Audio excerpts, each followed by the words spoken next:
Assalamualaikum warahmatullahi wabarakatuh. Ketemu lagi di podcastnya CNN Indonesia, yaitu podcast Si Paling Sport. Tentunya bersama saya Erlangga Wisnuaji, Si Paling Sport 01. Dan ada bersama saya rekan saya yang mirip Virgun. Silakan perkenalkan.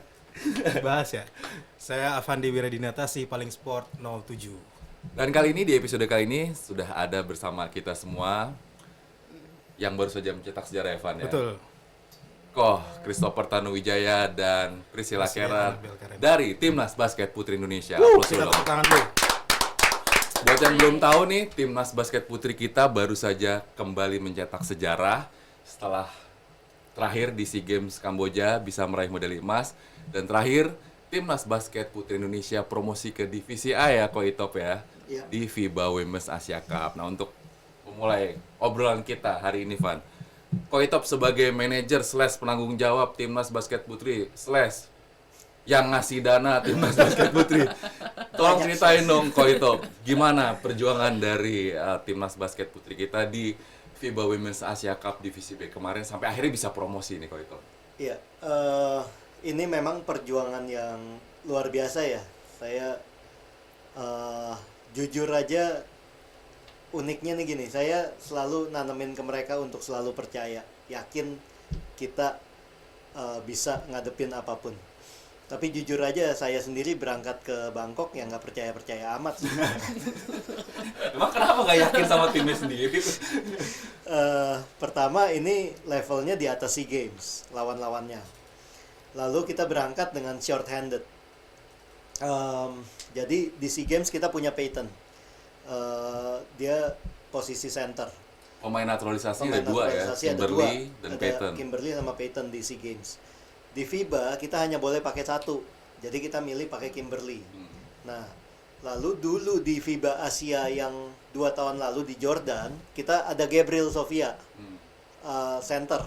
Jadi sekarang Gabriel lagi ACL, Cedera. lagi pemulihan dari ACL.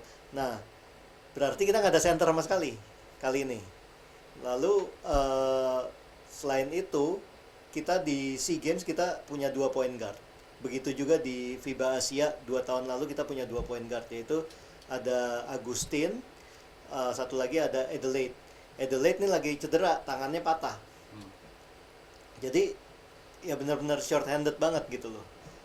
Dan 2 pemain itu, 3 lah ya sama Gabriel, itu tuh benar-benar pemain kunci kita gitu loh. Jadi dengan gak adanya mereka ya kita juga agak was-was juga. Itu yang bikin rada-rada, aduh bisa nggak nih di FIBA? Betul.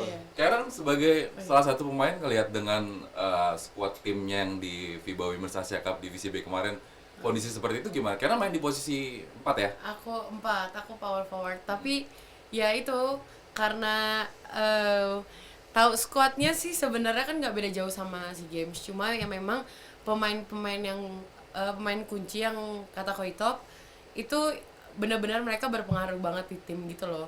Nah pas nggak ada yang mereka, terutama maksudnya di point guard dan center itu, kita juga yang aduh mana ya.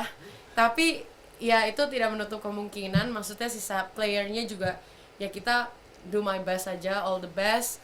Terus ya biar nanti hasilnya kan kita nggak tahu, yang penting kita kasih yang terbaik dulu. Iya, Ternyata tapi kan 11 kemenangan beruntun kan sejak SEA Games sampai iya, itu kan juga sesuatu yang gak gampang ya jaga. Itu Iya. gimana jaga ritme permainan, suasana tim itu gimana dari Karen? Kan ya itu katanya Koito kan kita benar-benar yang short ini banget yang sekarang, apalagi kan dari pemain itu satu, terus kita juga pelatihnya beda, otomatis kan dengan sistem yang berbeda, walaupun mungkin nggak terlalu jauh, cuma kan pasti penerapannya terus cara untuk ke timnya tuh kan beda kan. Nah dari situ tuh ya mau nggak mau kita benar-benar harus cepet adjust.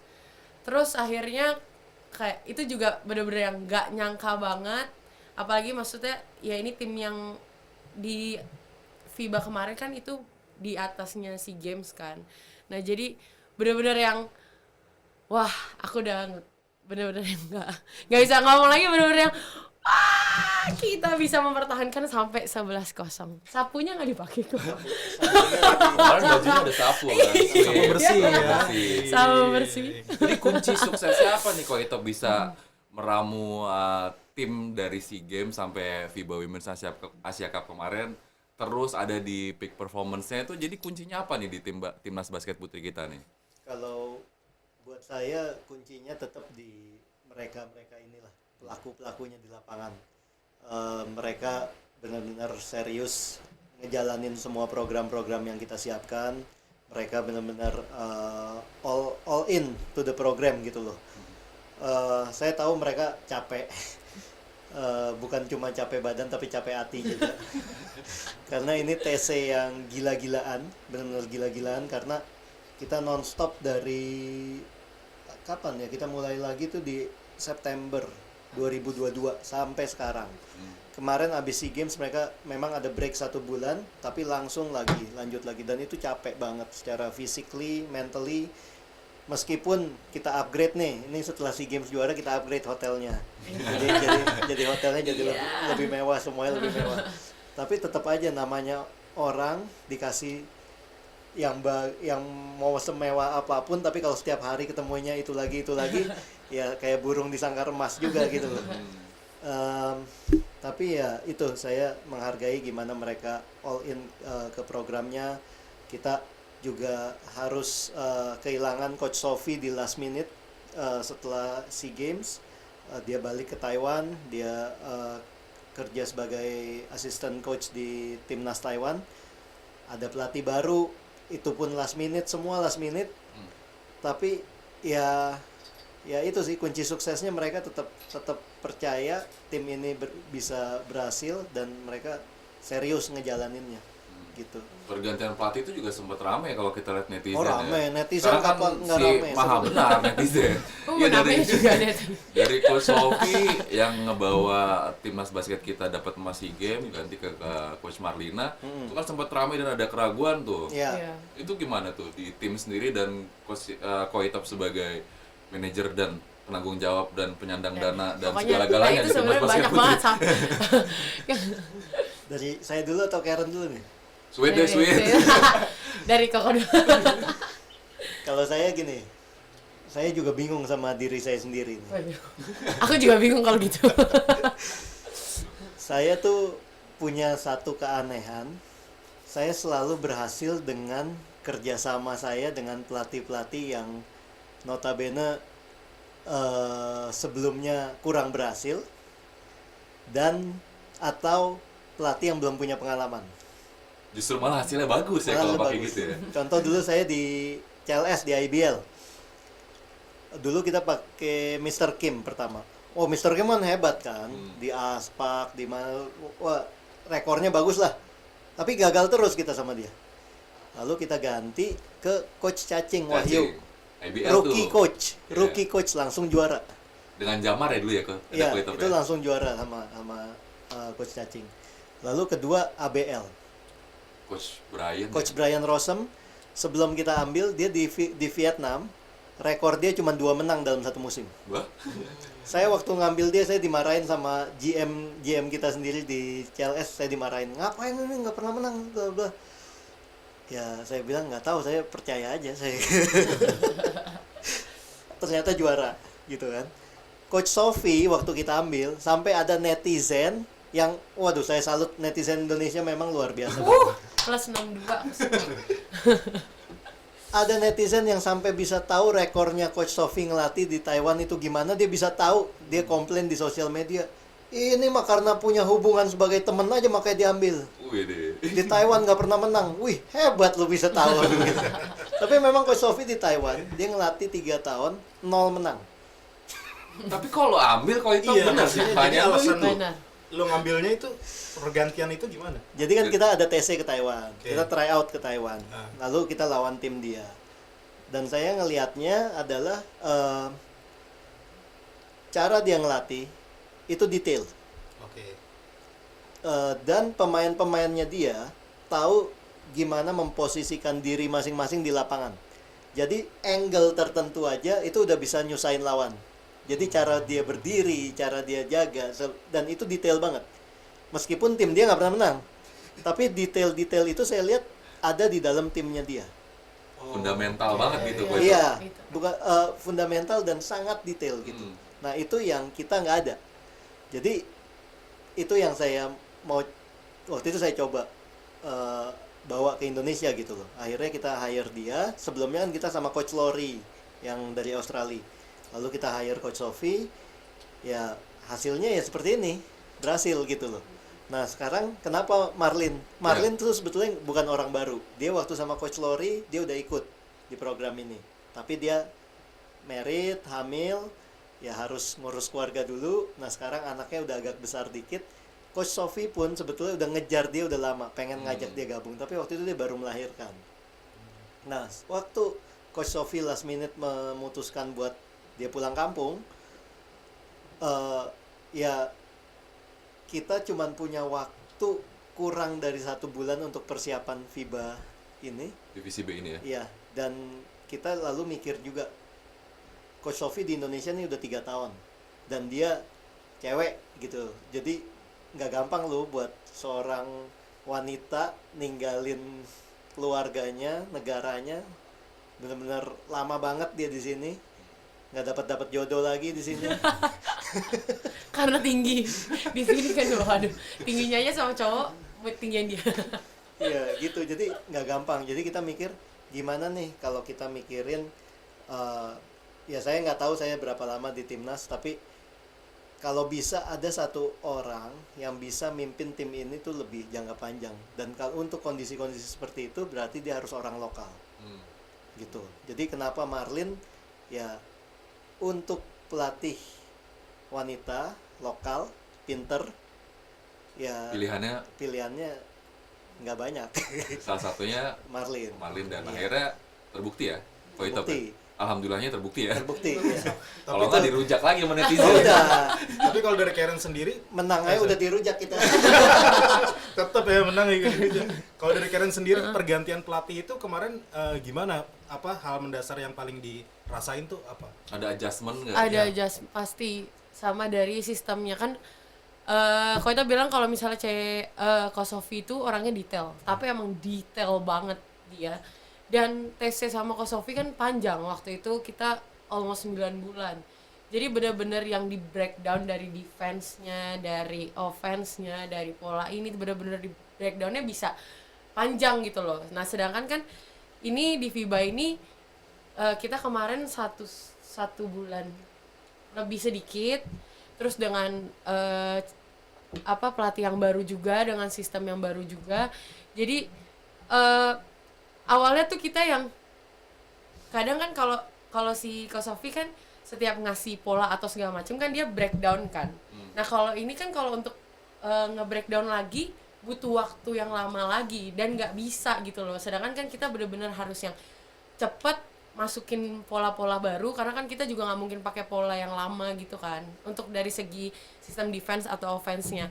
Jadi akhirnya kita ngejust. Kadang kalau misalnya emang kita bingung, kita nanya kayak, berarti kalau misalnya ini kayak gini, ini harus kayak gini-gini. Nah akhirnya ya di situ kita dikasih tahu. Cuma kan nggak jauh untuk yang masalah detail-detail kecil kan kita memang udah dapat dari Coach Sofi.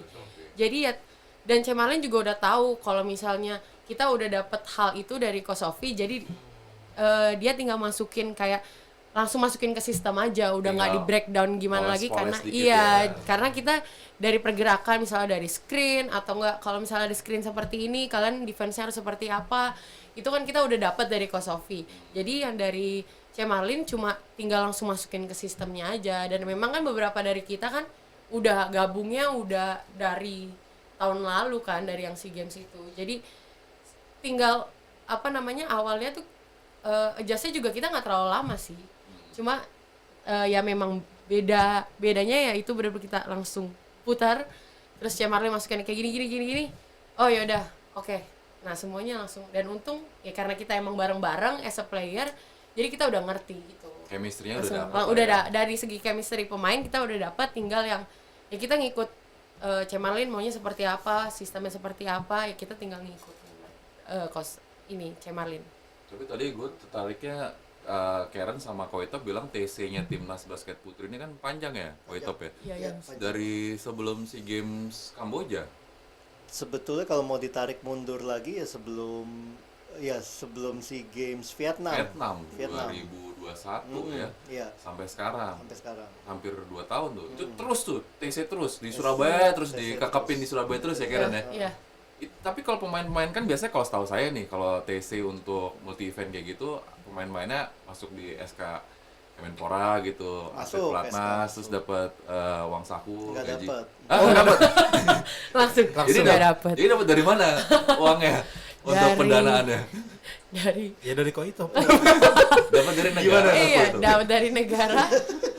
Christopher Sarjaya. Gimana kok itu? Ini pertanyaan saya beneran loh, saya pengen tahu gitu. 2 tahun kan Ya. lama ngasih segala macam Lama. akomodasi semuanya. 2 tahun Berapa lebih. pemain total? Mahal itu, hitungnya tappingnya berapa dulu? Tapping. Kita harus pakai taping setiap hari, setiap latihan. Pakai gunting buang. Iya, Berapa pakai duit gunting. itu? Setiap kali mereka gunting saya bilang, duit gue. Jadi semua dari Koito. Ya begitulah. Begitu lah. Iya. Yang ini dong Koito. Ya begitulah jawabnya gitu kok. Ya begitulah kayak lemes gitu. Soalnya kan. udah agak menipis. Lemas udah 2 tahun lemas. 2 tahun lebih lagi kan. Tapi Tapi setelah nggak- juara SEA Games kemarin masa nggak ada perubahan dari Ya gini, memang ya kemarin bilangnya dari setiap kali kita review kan ada meeting review gitu. Jadi mereka bilang yang 2022 harusnya 2021 katanya memang semua kontingen itu kan memang nggak ada yang dibiayain karena pandemik dan lain-lain, nggak ada yang dibiayain, jadi kita dana sendiri. Semua TC cabur nih ya? Semua cabur. Oke. Jadi semua dana sendiri, hanya pemberangkatan diberangkatin. Oke. Nah, yang kemarin Kamboja, karena kita nggak dapat emas di Vietnam, jadi kita nggak dapat pendanaan untuk TC, tapi diberangkatin, Oke. gitu. Nah, sekarang udah dapat emas, jadi saya tagih Langsung keluarin. Nih. Belum keluar tapi Koito. untuk Asian Games ini, ya kita lagi menunggu dananya, semoga segera akan turun, akan cair. Ya kemarin ini sih mereka bilang ya ini akan didanain untuk Asian Games gitu. Ya. Mudah-mudahan segera cair ya Koito Ya ya. semoga segera, jangan lama-lama. Makin lemes. Makin lemes. Ini pertanyaan standar nih.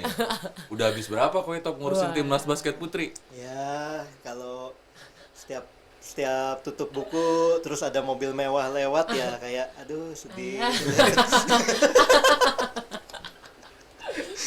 Satu mobil mewah lewat, 2 mobil mewah, tapi kan terbayar dengan prestasinya ya udah. Terbayarkan. Ya memang gini sih, waktu itu saya pernah digodain sama sekjen kita Mbak Nirmala. Waktu itu kita di satu pesawat, di samping saya kebetulan tuh ada orang flexing di pakai emas banyak gitu. Waktu itu kita lagi mau berangkat ke Bangkok untuk meeting FIBA Asia. Lalu Mbak Nirmala nanya saya, "Oh itu pakai dong kayak gitu juga?" Bilang, "Enggak Mbak, males." "Kenapa? Kan keren tuh kayak dia tuh." "Enggak lah, saya mau pakein emas di dadanya pemain putri kita." Asik. Si paling basket Si- putri Koito. Iya. Tapi Koito di si paling sport ini kita nggak hanya bahas di dalam arena, tapi juga cerita di luar arena kan. Sebenarnya kalau kita ngomong di SEA Games gitu ya, basket SEA Games terus FIBA Women's Asia Cup gitu. Itu ada cerita-cerita unik di balik game-game itu nggak sih? Saya dengar di luar juga ada klinik-klinik juga. Bener nggak sih? Ini. Apa nih? Ya nggak tahu yang klinik-klinik yang kadang-kadang di luar Nurul ya, kata anak sekarang di luar Nurul, di luar nalar gitu. Ada nggak sih cerita-cerita kayak gitu? Trik-trik Kan kata lawan. kalau di PON kan banyak gitu ya. Oh, yang sisi itu ya. Games, heeh. Sisi itu ya. Ya kalau saya sih jujur aja, ya saya nggak sampai, saya tahu, bukan tahu gimana, banyak dengar itu kejadian. Tapi nggak sampai kayak sampai, waduh, khawatir dengan itu. Coach Sophie itu sangat khawatir dengan itu. Dengan hal-hal klinik. Dengan hal-hal itu. Dia tuh percaya banget. Jadi waktu kita SEA Games di Vietnam, itu tuh banyak foto beredar. Sebelum berangkat ke Vietnam, tim Filipina putri Jersinya tuh dibawa dulu ke satu romo. Oke, minta doa gitu ya. Bukan cuma doa fotonya, Ngapain? dikepret. Itu banyak, fotonya banyak di mana-mana. Jadi jersinya itu lo dijejerin di altar gitu, terus dikepretin sama si Romo ini, sampai didoain, dikasih asap macem-macem lah. Dan dia juara. Dia juara. Kita kalah cuma 1 sama Filipina aja kan. Ya cuman kalau buat saya nggak ngelihat karena itu. Ya memang karena kita saat itu Persiapannya kurang. kondisi memang ya emang kita kalah lah Hmm. lawan Filipina di situ. Nah, pada saat di SEA Games di Kamboja, Filipina kan ngasih ya share tukeran gift lah sama kita. Yang mereka kasih giftnya itu saya nggak lihat, saya duduk di atas. Ini saya dengar cerita dari official dan dari para tim pelatih. Jadi yang mereka kasih giftnya itu ditaruh di dalam satu amplop. Filipina timnya warnanya apa? Biru. Biru. Amplopnya merah. Terus Coach Sofi langsung dia kepalanya langsung panas nih dia nih. Wah, kenapa ini merah kata. sampai segitunya. Segitu aja. Enggak, amplopnya isinya Ini apa? mungkin pemain nggak tahu nih. Ini mungkin pemain juga nggak tahu. Kita pun nggak tahu. Langsung dia ambil dari tangan satu official. Dia panggil satu terapis kita, fisioterapis. Bawa keluar, bakar. Serius. Terus isinya apa? Karen tahu nggak itu? Nggak tahu. Itu dia kayak kita iya, nggak tahu isinya apa. Cuman karena dia ngelihat itu warnanya merah, dia tuh jadi senewan sendiri gitu loh. Oh, ada ya ternyata ya di Nah, kelas. lalu dibakar. Lalu itu nggak tahu lah gimana kebakarnya, pokoknya hilang lah tuh barang kita isi apa juga kita nggak tahu gitu. Dan kita bukan menangnya, tapi dalam game itu entah kenapa Filipina tuh kayak bener-bener nggak hoki aja. iya. Contohnya apa? Mereka kan sombong. Iya, Jujurnya mereka sombong. Kenapa saya bilang mereka sombong? Dari pertama mereka datang, mereka tuh nggak mau tinggal di Athletes Village. Mereka tinggal di hotel. Pas lagi game, satu pemain penting mereka, siapa namanya ya, Bernardinho. kena sikut sama temennya sendiri. Lah? Berdarah, bocor. Nah, tapi dia bisa balik main. Tapi ini jersinya udah darah semua. Karena dia tinggal di luar, dia nggak bawa jersey Oh. ganti. Ya nggak boleh masuk lagi ke lapangan karena penuh darah. Nah itu kan ya itu salah satu contohnya dia nggak hoki gitu loh. Kena sikutnya juga sama teman sendiri. Iya, iya. Gitu. Tapi kalau Karen sendiri sebagai pemain pernah nggak ngerasain atau mungkin jadi korban lah atau ngelihat langsung gitu yang kayak gitu? Aku sebenarnya nggak percaya kayak gitu-gituan kan sebenarnya. Maksudnya ya dengar sih banyak. Cuma kayak aku sendiri kayak awal nggak percaya gitu. Cuma ada di satu momen sebenarnya sama yang kemarin juga waktu pertama di PON itu bener-bener aku ngerasain, aku nggak tahu ya, cuma ternyata aku ngeh di saat kayak aku besok mau semifinal lawan tuan rumah, terus aku nggak ngapa-ngapain dan di situ posisinya kita libur 2 hari, terus tiba-tiba aku sakitnya tuh bener-bener yang sampai muntah, sampai Salah makan kali nah itu kan ya. salah makan kan. Tapi ternyata nggak aku aja, 6 pemain penting di tim aku kayak gitu semua. Dan setelah game itu selesai, kita menang, selesai game itu bener-bener yang kayak biasanya kan kalau kita sakit perut atau muntah kayak masih berasa, apalagi abis game capek pasti kan lebih makin gitu kan kondisi badannya. Kalau ini Tapi hilang ini aja bener-bener gitu fresh, besoknya kan final, itu bener-bener yang kayak ini nggak kenapa gitu kan. Nah terus Salah makan. nah itu bilang tetap salah makan, betul. Terus yang kemarin juga yang waktu di FIBA itu aku percaya nggak percaya, aku sempat kena cedera juga kan pas lagi game. Nah fisioterapi kita itu aku juga nggak tahu sih dia, tapi ini dibilang kayak ini bukan karena you overtrain atau tanding apa segala macam. Emang aku kena ada overextension di game pertama. karena emang ketimpa gitu. Cuma udah enak, terus tiba-tiba aku di bus tuh gak ngapa-ngapain, cuma ngambil dompet, ngambil HP, terus tiba-tiba kakiku kayak jedek gitu, kayak ke overextension sendiri. Terus di situ kayak gitu kan. Terus pas dicek segala macam, Karen banyak doa, kayak gitu. Tiba-tiba digituin kan, Karen banyak doa, nih kayak aku bantu, maksudnya bukan bantu, kayak tetap gitu, tetap di massage, terus kayak dia bantu, dia bilang kayak gitu. So kayak, hah? Ya, aduh, Karen langsung, aduh Tuhan Yesus, Karen sampai kayak gitu-gitu kan. Ternyata setelah kayak dibantu, terus di massage, aku sama sekali nggak berasa apa-apa, lututku nggak even sakit, linu kayak sebelumnya itu nggak sama sekali. Terus aku langsung kayak, Berarti sugestinya bagus. bagus Sugestinya kan? bagus, Positive Terapi. thinking Kita harus terus. positive thinking terus. Yes. Ya, kuncinya buat bisa menang latihan keras, benar Iya, nggak, Ko? betul. Jadi, yang itu sugesti. iya. buat saya sih sebetulnya hal-hal itu ya mungkin aja ya, kita nggak tahu gimana, tapi itu mungkin aja ada. Tapi yang penting kita tetap selain kerja keras, latihan, tetap kita percaya ke Tuhan. Yes. Kekuatan Betul, doa itu. ya. Kekuatan Betul. doa, dan itu sebetulnya terjadi. Itu terjadi. Contoh, ini saya nggak bohong, saya juga ngalaminnya, saya merinding waktu kita lawan Iran, bukan yang final, yang Yang fase grup pasti. fase grup. Itu kan kita tertekan terus dari awal, masuk quarter 4 pun kita masih tertekan. Tiba-tiba ya itu saya tuh udah mulai, aduh kayaknya kalah nih lawan Iran gitu kan. Terus udah gitu, saya dalam hati saya cuma doa kecil aja, saya bilang, Tuhan tolong tutup pintunya Iran, bukakan pintu buat kita, titik. Udah, saya nggak ngomong apa-apa lagi, saya ngomong gitu. Setelah itu tiba-tiba kita dapat momentum bagus. Terus saya nggak ngeh, saya masih nggak ngeh.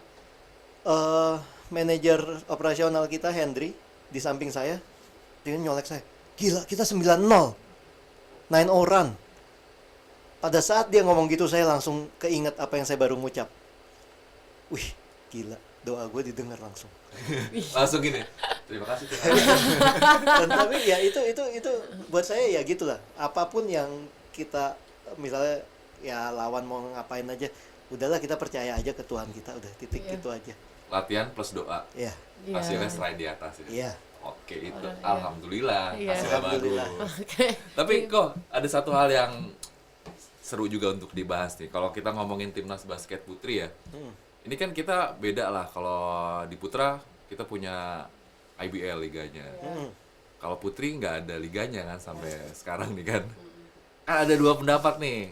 Atau kita kalau misalnya ngomong secara teori ya, untuk bisa pemain timnas yang bagus lahirnya kalau Dari dari liga. liga Liga, gitu kan. iya, Jadi iya. pelatih timnas, manajer timnas tinggal ngeliat nih liga siapa yang bagus. Scoutingnya gampang Scoutingnya ya. gampang. Comot sana, Liga. comot sini dari liga yang menonjol. Ya, kalau ini sekarang kan timnas basket modelnya TC panjang nih. Saya panjang. Dari SEA Games sebelum SEA Games Mahal. Vietnam kan. Mahal yang diingat mahal. 2 tahun. 2 tahun. 2 tahun. Kalau pendapatnya Ko Itop gimana nih? Kita perlu ada liga putri atau tetap dengan TC model seperti ini yang mahal? Gimana, Hashtag Ko sih Itop? paling mahal. Kalau menurut kantong saya sih jangan jangan panjang-panjang. Karena ya gini sih, memang dilema ya. Kalau kondisi kita ini sebetulnya bukan cuma di Indonesia, kondisi kayak begini. Negara-negara tetangga juga sama nih. Malah 4 besar Asia Tenggara yang tim putrinya kuat-kuat, Filipina, Thailand, Malaysia, kita itu nggak punya liga semua. Liga putrinya nggak Liga ada. putri nggak ada sama sekali. Liga profesional ya. Kendalanya adalah talent yang sedikit untuk menjadikan liga yang sehat dari masing-masing negara-negara ini. Kalau kita lihat Sri Kandi sebelumnya, kita udah tahu lah yang bakal masuk final siapa, ya kan? Karena apa? Tim A lawan tim yang papan tengah aja itu udah ketebak. Dia akan, kalau lawan papan tengah gapnya pasti 20 poin. Kalau lawan papan bawah gapnya bisa 60 poin. Dan Kalah- itu terjadi gitu. Kalah 2 botol bilangnya. Iya. Dan itu kan maksudnya sebetulnya itu nggak sehat. Nggak sehatnya apa? Saya dulu salah satu tim yang di atas. sampai tahun 2000 berapa ya, sebelum saya ngurusin timnas inilah. Terakhir saya di Sri Kandi kalau nggak salah 2015, kalau nggak salah 2015 ya. 2016. Ya lupa lah kira-kira itu. Itu pelatih saya begitu juara. Ini sebelum juaranya, pas finalnya, saya datang ke lapangan. 3 pemain kita, pemain lumayan kunci lah gitu ya, nggak pakai jersey, duduk di bench. Saya kaget. Nggak duduk di bench, duduk di atas di penonton. Saya kaget. Saya nanya ke pelatihnya, coach kenapa? Mereka sakit atau cedera? Enggak apa-apa. Itu jawabannya, nggak apa-apa. Di rolling gitu, di rolling aja gitu. Dia cuma Iya, bilang rolling. dia cuma bilang gitu dengan nyantai, iya nggak apa-apa. Dan saya kan bete, maksudnya sebagai owner saya Maunya yang terbaik dong yang tampil ini gitu. final loh ini, jangan main-main gitu loh. Endingnya kita menang 25 poin. Tetap menang. Jauh lagi. Terus kita makan-makan tim. Terus dia ngomong ke saya, ternyata dia mau nyampein sesuatu. Dia nggak pakai 3 pemain itu, dia mau nyampein Masih sesuatu. menang. Dia ngomong gini ke saya, tolong dong cariin kita liga di luar negeri atau kompetisi apa kayak di luar negeri. Gue udah pusing, nggak bisa ngelatih. Pemain ini sebelum event mulai, mereka udah yakin 80% mereka juara. Apalagi yang mau di-push ke mereka. Itu yang terjadi. Dan itu bukan cuman dialamin oleh kita. Negara-negara tetangga pun ngalamin hal yang sama gitu loh. Jadi kompetisinya udah nggak sehat. Tim papan bawah kalau ketemu tim papan atas ngerasa ya udahlah, gue udah pasti kalah. Tim papan Jomplang atas banget ya. juga apalagi gitu loh. Pada saat kita masuk ke tim nasional dengan pola seperti itu, ngadepin tim lawan kita nggak siap, kaget. Karena udah Wih, biasa menang jauh gitu kok ya. ada yang begini ya gitu loh. Padahal bukannya nggak mampu, mentalnya yang nggak siap karena udah ngerasa kaget gitu loh. Karena biasa, wih gampang kok ternyata ini. Jangan susah lah, imbang aja kaget. Itu yang terjadi, itu yang nggak sehat dari liga yang kemarin. Liga harus ada, saya setuju liga harus ada. Kalau nggak saya yang mahal. Balik lagi. Balik lagi. Tapi emang benar. Tapi liga yang gimana? Liga yang sehat, liga yang pemainnya semua setara. Yang kompetitif Liga ya. yang kompetitif. Nah, untuk ngebangun sampai ke sana itu panjang banget, nggak gampang. Nggak bisa kita cuma bangun, oh liga profesionalnya. Liga profesionalnya kalau talentnya ini aja ya jomplang lagi Iya. kejadiannya. Sama aja bohong ya kok Iya, ya. jadi yang kita harus bangun itu dari kecil dulu nih. Dari muda-mudanya dibangun kompetisi yang bagus. Dari muda-muda ini udah siap, pelan-pelan baru kita bangun satu liga profesionalnya. Nah, jadi yang harus dibangun dulu, betul harus ada, tapi liga dari KU dulu. Dari kelompok umur ya. Kelompok umur. Dari situ kita ngebina minat dulu. Dengan minatnya besar, pilihan talent akan makin banyak. Di situ baru bisa disaring untuk jadi liga profesional. Nah, dari situ liga profesionalnya udah bisa kompetitif. Saya nggak punya beban mahal lagi. Tapi itu masih panjang ya kok itu. Masih panjang. Tapi kita ada DBL kan? DBL ada. Itu DBL gimana ada. kok itu? DBL Atau nggak gini, pertanyaannya gini, kalau dengan nggak adanya liga nih, scouting dari timnas basket putri itu gimana? Ya. Atau nggak? Ini kan sekarang Ya. squadnya udah ada nih, tapi kan kita perlu layer bawahnya Betul, dong. betul, betul. Untuk ngambil pemain dari untuk masuk di layer bawahnya itu gimana scoutingnya kalau nggak ada liga gitu pertanyaannya. Dan Oke. satu lagi ke Karen mungkin sebagai pemain, dengan nggak adanya liga, kalian kan TC doang, tapi beda loh kok itu kan antara latihan di TC sama berkompetisi gitu. Nah itu untuk untuk menghadapi masalah itu solusinya gimana gitu untuk pemain gitu. Oke, kalau dari sisi saya Scouting gitu. scouting nggak ada liga, ya kita ngelakuin apapun yang ada kompetisi apapun lah. Ada liga mahasiswa ya kita pantau di situ. Ada kompetisi kemarin seperti FIBA Asia KU16 itu kita malah minta izin ke Perbasi, kita nonton semua seleksinya, tahap-tahap seleksinya, dan di situ kita dapat kita catetin masing-masing atlet yang dipanggil dan lain-lain, semua strength weakness-nya kita kumpulin. Jadi ya dari itu semua yang kita lakuin. Saat ini yang kita lakuin adalah pemain-pemain yang posisinya sulit, seperti center yang tinggi-tinggi atau point guard. Jadi yang sulit di Indonesia itu paling tinggi dan paling pendek.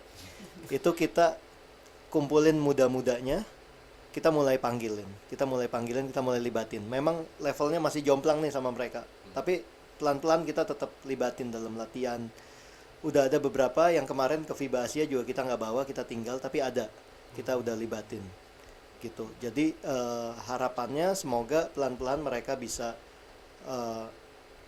bisa levelnya bisa lebih naik, dan nantinya di 2025 sebagian besar mereka juga udah siap untuk mungkin jadi Gantiin ya. iya, udah siap digantiin.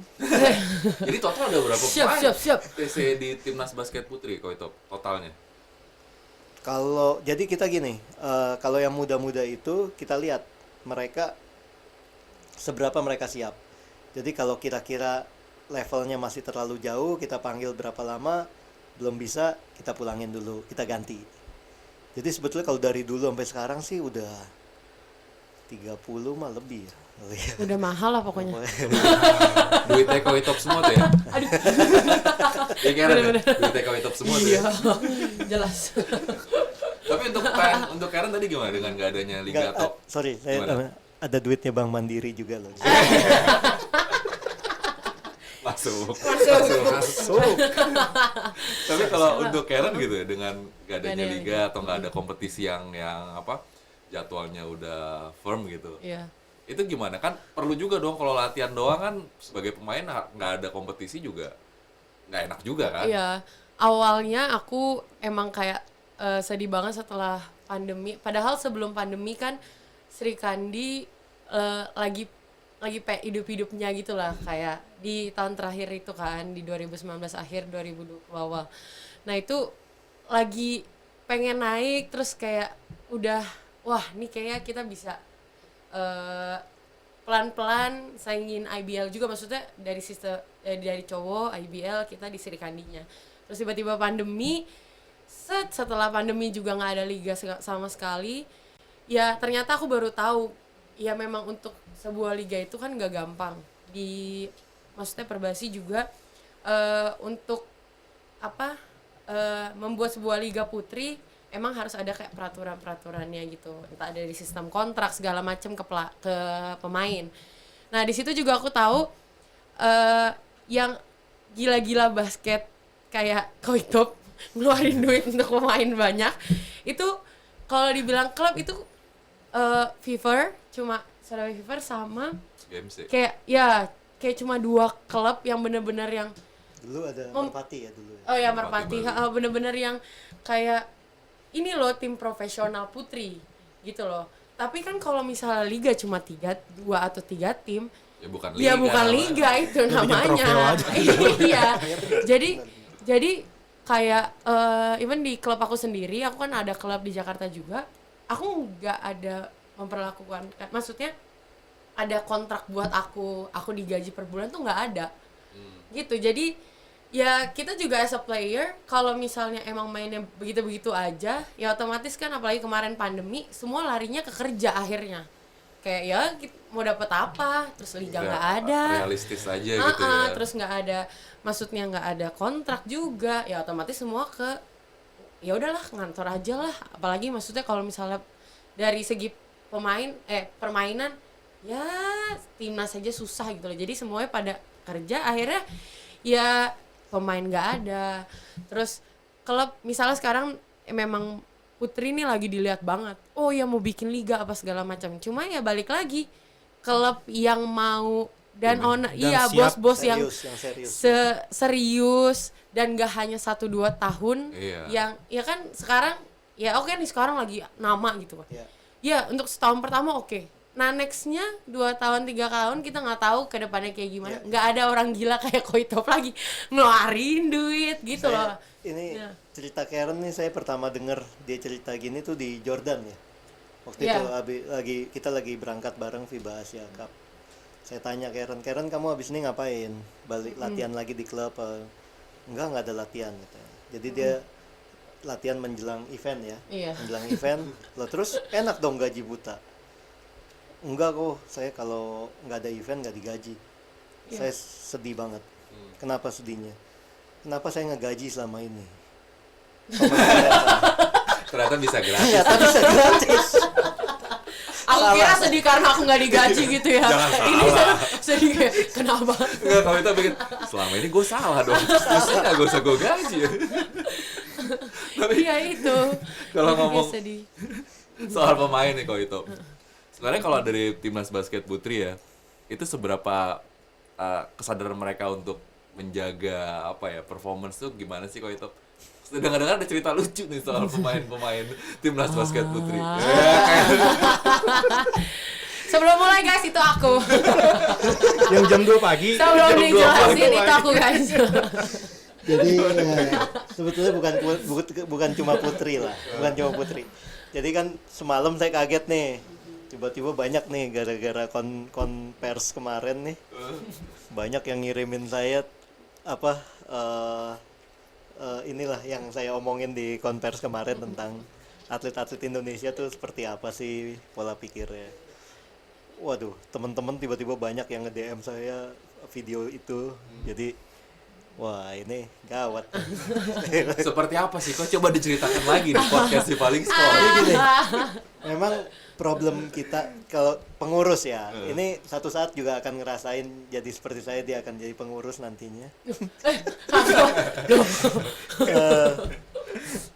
Ya atlet-atlet kita tuh belum ngerti kalau kita ngelihat NBA, wah jaga badannya kayak apa. Kita dengar LeBron James spending, malah dia spending $1 juta setiap tahun untuk jaga badan.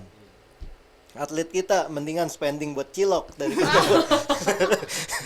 daripada buat fitness. Nah, saya punya 2 atlet. Putra. Tenang. Belum Dulu. ya, sabar. Putrinya Dulu waktu di CLS lah. Dia datang ke saya setelah dia pensiun. Dia kasih lihat, ini kita sekarang aktif nih di salah satu fitness gym apa segala macam. Terus dia bilang gini, kok mahal ya? Apa yang mahal? Iya, mau fit aja tuh mahal gitu. Lu baru tahu? Iya. Dulu kita setelah pensiun, terus kita mau jaga sendiri baru ngerti ternyata yang disiapin sama klub tuh gila ya. Dulu kita setiap kali disuruh latihan fisik ngumpet-ngumpet. Salah satu dari mereka itu ini senior dan salah satu bintangnya IBL lah itu. Lagi latihan lari di kompleks KONI itu yang ada lapangan lari itu. Hebatnya apa? Dia bisa pelatihnya lagi nggak lihat, dia ngumpet di semak-semak. Nanti udah putaran keberapa dia ikut lagi. Brengsek banget. Kayak ngambil nilai waktu SMA aja. Setelah dia pensiun, dia mau fit kan, harus bayar. Gym itu kan nggak cukup, suplemen, Iya. jaga makanan dan lain-lain. Ternyata dia baru sadar semua itu tuh yang kita udah siapin secara gratis buat mereka. Ternyata pada saat mereka mau ngelakuin sendiri, gila mahalnya segitu gitu. Nah, Dulu pas gue sidain kemana aja nah, lu? makanya ya itulah atlet kita tuh seperti itu gitu. Pola pikir mereka mau dihargai sebagai profesional dan menuntut itu, tapi pola pikir mereka untuk ngerti gue kerja pakai badan itu tuh belum sebanyak itu. Nah, kita bersyukur kemarin kita dibantu sama Coach Blair dari dia tuh sempet jadi kepala pelatih fisiknya Washington Wizards. Jadi kita datengin dia ke Indonesia untuk tim putri ini. Ya dia pelan-pelan ngasih input yang bagus buat mereka. Dia bukan ngasih input berdasarkan ilmunya dia di Amerika, tapi yang bagus itu adalah dia keliling dulu nih di Indonesia. Oh, makanan di Indonesia di food court kayak apa sih? Yang bisa dijangkau oleh pemain tuh seperti apa sih? Akhirnya dia stres sendiri. Makanannya begitu. Gak ada yang sehat. Gorengan semua. Gorengan semua. Itu yang dia bilang, gila ini gorengan semua kata di Indonesia. Akhirnya dia ngomong ke pemain, gua nggak nuntut lu 100% 180 derajat berubah jadi sehat, makanannya healthy food semua, enggak. Itu susah. Tapi kalau lu bisa 20% aja, 40% aja improve, badan lu pun improve secara signifikan gitu. Jadi itu yang dia mulai tanemin ke mereka, dan saya lihat mulai dari SEA Games mereka berubah. Udah mulai ya. Terbukti. Mulai berubah. Terbukti Tapi juga di aku. Tapi kemarin Aku ada juga. yang Ya, jam 2 kemarin pagi. Jam 2 pagi itu gimana cerita itu? Jam Oh, 2 itu. pagi. Itu harus ditekanin. Itu 2019. Biar Kok dulu bisa kalau ya? ngomong Enggak, dulu. 2019. Coba kita denger dulu pengakuan Kok bisa? Faito Oke. baru ke Karen. Gimana nih? Jadi Insiden waktu jam itu 2 pagi ini. waktu itu saya tuh lagi ini memang kita lagi ada turnamen di Korea. Oke. Nah, saya tuh belum tidur waktu itu, lagi teleponan waktu itu sama ini bapaknya Kobe Bryant. Oke. Kita memang kenal karena kan dia pernah ngelatih di Asia juga gitu. Terus lagi kontek-kontekan, lagi cerita ya saya sekarang ngurusin timnas putri dan lain-lain gitu. Terus lama tuh teleponan sama dia lama, jam 2 pagi belum tidur. Saya lihat Instagram, loh kok ada yang baru ngepost gitu. Saya klik, Kayak gitu. Indomie lagi dimasak biar matang. Kayaknya tuh aku posting lebih cepet alasan postingnya kayak Masalahnya ke pending lah karena di Korea itu jamnya Indonesia kayaknya masih jam 10. Udah defensif dulu kan belum selesai. Oh, ya, lupa, ceritanya. lupa. Lanjut, itu atlet basket, timnas. basket. Atlet Iya. basket timnas. Kebetulan kok hari ini podcast bareng. Oke, kita sampai ini dia. Karen, ngapain makan Indomie jam 2 pagi? Atlet. Kayak gue lagi nonton bola deh. Emang Iya. Oke, sekarang jadi aku ingin menjelaskan. Yaitu di 2019 kan kok ya. Iya, jadi aku pas di situ aku kebetulan kayak udah lama banget aku nerapin, aku tuh makan Indomie. Nggak boleh nyebut merek. Itu nggak mie. Mie instan. Mie Instan, instan. Iya, mie instan tiap 1 bulan tuh sekali. Nah, itu aku karena ngikut salah satu artis juga. Jadi benar-benar yang udah lama banget aku nerapin itu. Terus akhirnya pas lagi di Korea aku baru ngeh kayak, ih, sekarang tanggal 10. Terus kayak aku belum makan aku belum makan mie instan. Aduh, ini langsung Oh, jadi tiap tanggal 10 iya, cheating day-nya tanggal 10. cheating day Oh. Terus aku tidak mau terlewatkan kan, karena besok udah tanggal 11, walaupun itu udah lewat. Jadi ya udah, dan aku setiap makan, nah Harus itu aku pasti posting. selalu posting selama tanggal 10. Terus aku Sialnya saya belum lupa. tidur. Terus aku lupa. Mestinya postingnya Jadi- di close friend aja. Waduh. Jujurly aku nggak ada close friend sama nggak ada second account, jadi aku benar-benar pure. Jadi ya udah aku dengan ya udah aku posting, terus ya aku baru ingat juga. Itu waktu jam 10-nya waktu Indonesia, jadi kayak oke, aduh. Oh iya. Tapi Itu sekarang aku tapi sekarang udah nggak kayak gitu lah ya. Udah. nggak, beda, semenjak beda. semenjak Beda ya. yang itu kemarin tesnya jangka panjang, Coach Blair datang juga. Nah, di situ aku benar-benar yang wah, aku juga kan dari segi badan, dan aku as a player juga berasa gitu kan, apalagi di posisiku juga. Terus kalau misalnya badan gede juga nggak enak gitu, jadi masuk kayak dari Coach Blair tuh benar-benar yang kayak dapet banget di aku. Terus ya terlihat lah aku dari sebelumnya Improve lah, improve. improve ya gitu. Lanjut. Itu aku guys. Bisa pas Jadi ya. buat Yang jadi diomongin kemarin Iya. ini bisa pas. Pas ketemu orangnya langsung. soalnya kan banyak yang nanya ini siapa. Pertama. Itu aku guys.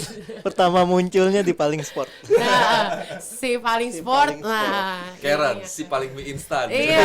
Instan. Itu aku. Ya, tapi ngomong-ngomong Karen tuh dari keluarga atlet gak sih? Aku keluarga Keluarga baik-baik. Waduh. Enggak sih, cuma paling om aku aja sih. Om aku yang dulu dia olahraga badminton iya, terus sempat jadi pembalap juga.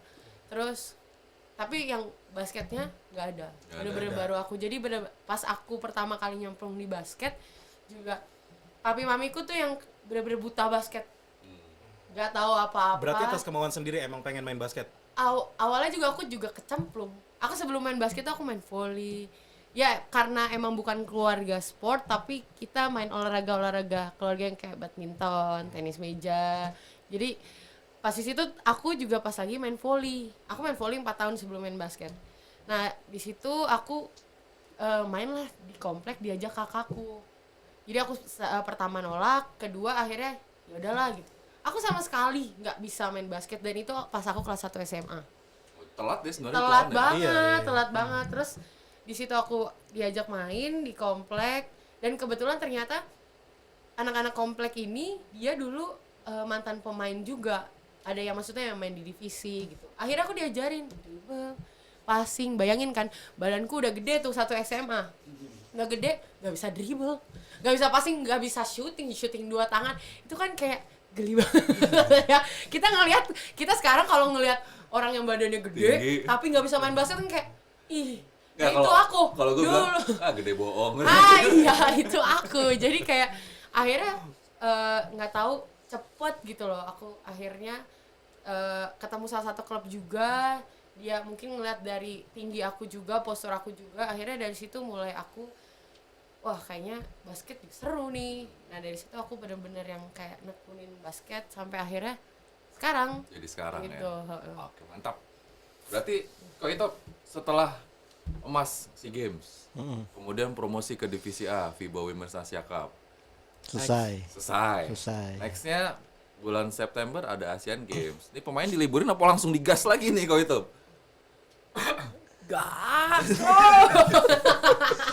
gas, lemes. Enggak, masalahnya Gas gini terus, kan. kantong gua juga gas Nah, itu dia. Yang masalahnya- Kalau gas terus, TC lanjut lagi, dompetnya siap-siap lagi kalau itu. Kalau kayak pesawat terbang, kalau didiemin kan mahal, makin mahal. Mendingan dipakai ya. Pakai Ya, pakai terus. Gas. Jadi gimana persiapan Asian Games kok itu? ya kita sih kasih libur lah 2 hari. Wah, Kira 2 bulan gitu ya, kasih libur lah 2 bulan, 2 hari. Masalahnya ini kan kita dapat pendanaan dari Kemenpora, dari negara ya kan. Jadi harus terus jangan. Jangan stop, gas terus. udah keluar kok itu. Iya, Udah cair. iya lagi didoakan. Lagi gitu. Tetap doa, harus doa. Jadi langsung gas. Langsung ke Gas. Surabaya lagi atau gimana? langsung karena kita tanggal 20 mungkin 20-an September tuh udah harus berangkat lagi ke Hangzhou China, jadi Asian Games di sana. Habis dari situ nah itulah Gas terus lagi. ada kejutan lain. Ada kejutan lain ya. Jadi ini minggu-minggu ini tanggal 20-an ini udah langsung ke Surabaya lagi, semuanya pemain udah pada gabung lagi di Surabaya kok itu ya. Besok. Gak boleh jajak, besok. Tanggal 23. Sekarang tanggal 22. Sebutin aja tanggalnya biar kayak lama gitu kan, padahal besok.